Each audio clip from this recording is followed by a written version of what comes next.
So welcome to our district governor, Peter Tong. He is coming up to 3/4 of the way through his year as district governor in District 5550, and it has been really great. I've been working with him on a couple of different committees, so we asked him to join our club today to talk a little bit about some of the incentives that are going around the district that he's put in place for expanding our reach and a couple of the events that are coming up before the end of his year that he's excited about. So, with that, Peter, I'll turn it over to you. Thank you so much for being here today.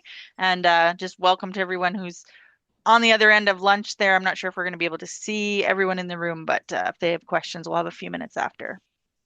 Yeah, absolutely. I've certainly left lots of time for questions so we can have a conversation back and forth if that's appropriate. Thank you for having me again at your Rotary Club. I think this is the second time in my Rotary year that I've been around. But I'm going to, as Joanne said, I'm going to spend a few minutes today just sort of looking at some of the things that are going on in the district, some of the incentives that the district has put forward to help us expand our reach. My theme for the year has become expand our reach, and it's basically working with people and with organizations that we haven't done before as a way to having larger impacts on our communities and to make our Rotary clubs bigger. So me, I've been in Rotary for about 25 years, first in Ottawa and then in Winnipeg. My whole thing Rotary is to support uh, belonging and unique and creative clubs. I am the district's diversity, equity, and inclusion champion, besides being the district governor and a proud member of the Rotary LGBT Plus Fellowship. When I'm not at Rotary, I'm running a small company called Peter Consulting, and I stay fit and active as a wheelchair fencer. And we can talk more about that if you want for anybody that doesn't know what that is. And that's me in a nutshell. So, what I wanted to talk to you about today is some of the good things that are going on in the district. Number one, our district is growing for the first time in about 5 years. For those of you that didn't know, we're sort of under the watch of Rotary International because they like districts to have a minimum of 1,100 members. For the longest time, we were floating under 1,000 at about 950. I can proudly tell you that right about now, we're at 1,060-ish. So not quite where we want to be yet, but growing in the right direction. Um, there's a few highlights. There's a new satellite club in Neepawa, and I am, for those of you who haven't spoken to me about this, you'll know that I am a big fan of satellite clubs, and they're basically um, standalone clubs, but that are also affiliated with an existing Rotary club. So the sort of more traditional Rotary club provides some support and direction, but they stand on their own and they can do things in a different way or meet in a different way. A little bit more flexibility for some folks. For example, my wife is the chair of a satellite club that meets every 2 weeks and virtually only, and they have members from all across Canada and a few strays that are away during the winter and still manage to come in and Zoom with them. So we also have two new Rotaract clubs going, one at Brandon One University and one at the University in Regina. So that's exciting to see that growth as well. Now, one of the things that we talked about the last time that I was with you very briefly is the idea of approaching large organizations in your community to provide members to your club. We've been doing a fair bit of work around this in both Neepawa and in Kenora, and I wanted to sort of share a few things that we learned. First, sit down and calculate your club's economic impact, not only in person hours, but in money that you put in the community, because big businesses like to see numbers. If you can show the impact that you're doing, that's a very good thing to take to your larger organizations and say, this is what we're able to do in the community without your support that we don't have now. Think of how much more that we could do. We find that to be very effective. there are many different ways to decide how to recognize members from larger organizations, but we've learned, I think, that the most straightforward way to do it is to ask those organizations to have select two or three people from their organization to be members of your club, and they're the people that become the members as opposed to the company. The company or the organization just provides the support. um, you can do it in lots of other ways where they can have people come and go and whatever, but it's a little bit more difficult to do administratively. So my first goal, I think, would be finding organizations that can help support two or three new members to your club. And I actually have a longer slideshow on this and some of the tactics. If that's of interest, I can pass that on. But just something to think about. Something I mentioned the last time I was there is the economy in your area is starting to come back. A good idea to go out and reach out to those community builders to be part of what you do. Now, a couple of things that we have going on at the district level that will help you do some of these goals. We have a membership initiative going right now, and what we do is we provide $140 for each new member that your club brings in this Rotary year.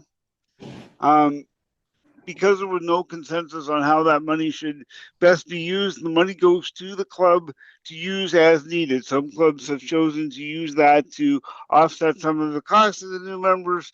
Some folks have put that into their public image plan. Some people have done all kinds of different things for it, but it's up to the club. And then it's whatever suits your club and your culture.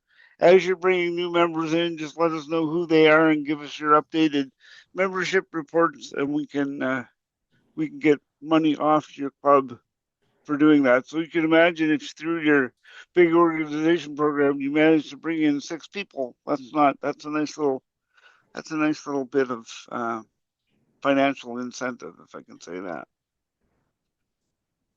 The other one that we're proud of is we will provide up to $1,000 for a club to update their social media and their public image plan.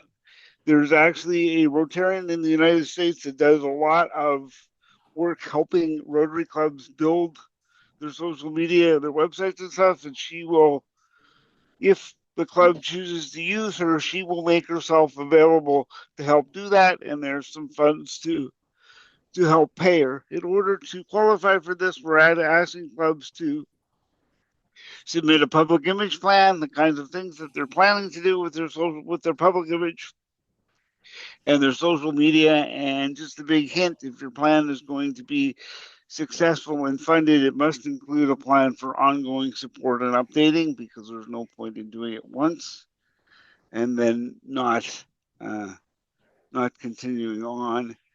The other thing that I'll point out at this point is the reason that we've chosen to do that is because we've been able to show empirically that the clubs in our district that are growing the most are the ones that are really strong on social media.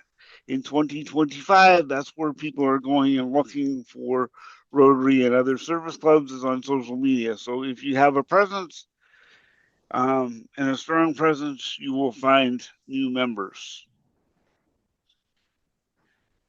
Now, there's two other things that I wanted to speak to you about. One is my district conference, the district conference for 5550.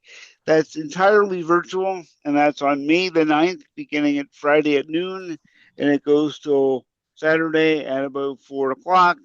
And as I say, virtual. So there's a couple of ways that you can join it. You can join as an individual member and sit at home and watch and participate from there.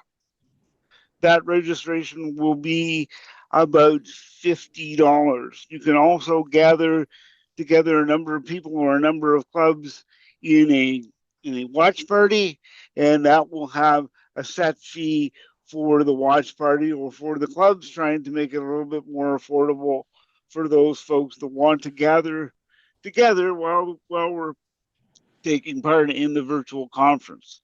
The other thing that I've committed to do is to on either the Friday night or the Saturday night. If people that are gathering for watch parties are staying together for dinner or a meal, I will drop in and have a chat and a glass of wine with all of those groups. We have a chance to interact more than if we were just all virtual. And the other thing I wanted to tell you about is the upcoming international convention for Rotary, June 21st to 25th in Calgary. This is great because this is about as close as it's been to us for a very long time. The other thing that's if you haven't experienced an international convention, it's a very interesting perspective to see how Rotary is done around the world. Some of the challenges are the same, some of the successes are the same, but the way that they're approached, the way that they're dealt with, can be entirely different. It's interesting to learn all of that, and it is also um, a very good way to build a network of Rotarians all over the world. I now have literally thousands of fellow Rotarians in my contact list that I can reach out to when I have um, something that I need some ideas or some input on. The last thing about that is I will actually be a speaker at this convention talking about diversity, equity, and inclusion. I don't know if that's a draw, but at least you know that I'm going to be there and I am going to be speaking. And that's really what I have for you this afternoon. But I would very much love to open it up for questions or comments or anything like that. We have a few minutes. We can have a conversation about things going on in the district if you like. Hey, Peter, I have a question. Please. Chris here. Yeah. Can you hear me? I can.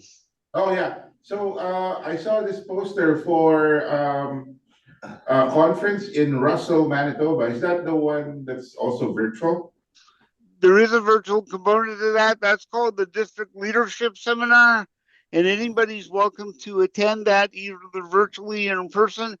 It was originally designed for incoming presidents, but we're encouraging all kinds of Rotarians to go and learn about what we're doing in the district, what's happening at the leadership level. We're going to have some good folks from Rotary International join us this year too. So lots to learn. And there's two options. You can either attend in person in Russell, I'll be there, and you can also attend virtually. We did that last year as well, and the virtual group was quite vibrant. It was pretty good. They were doing lots of exchanging back and forth, so it's a good option as well. Thank you, Peter. Of course. Anybody else have something they want to talk about or ask me about? I'm really impressed with the fact that NEPO is looking at a club within Highlight that's thinking outside the box, and I think we need to do more of that.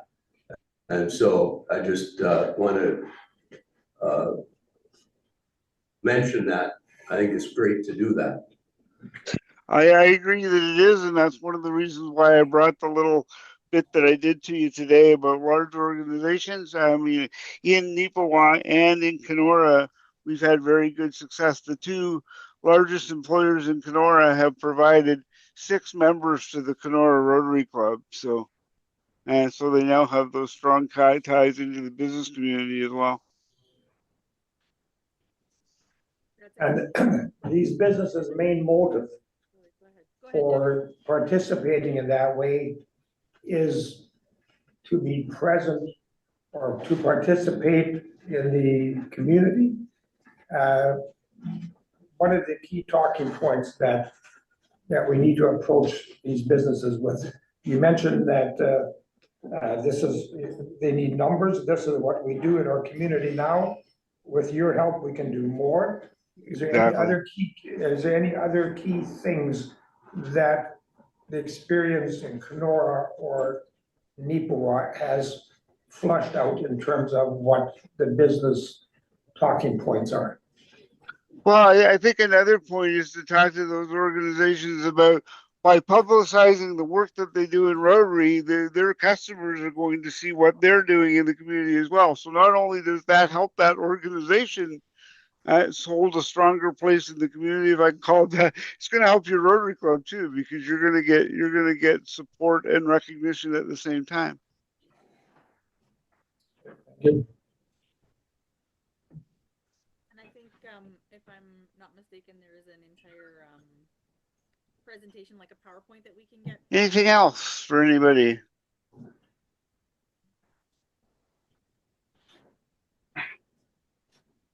All right. Well, thank you for. Sorry, go ahead. Well, just want to thank you for taking the time to do this with us. Unfortunately, we've got some sick people in this community, so we don't have as many people here as we wish we would, but thanks for recording this, Joanne.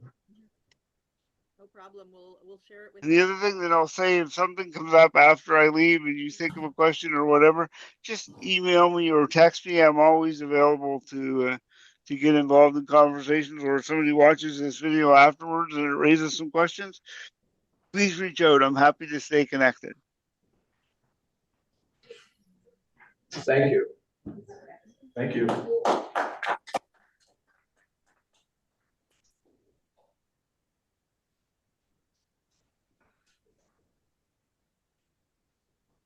Shut it down.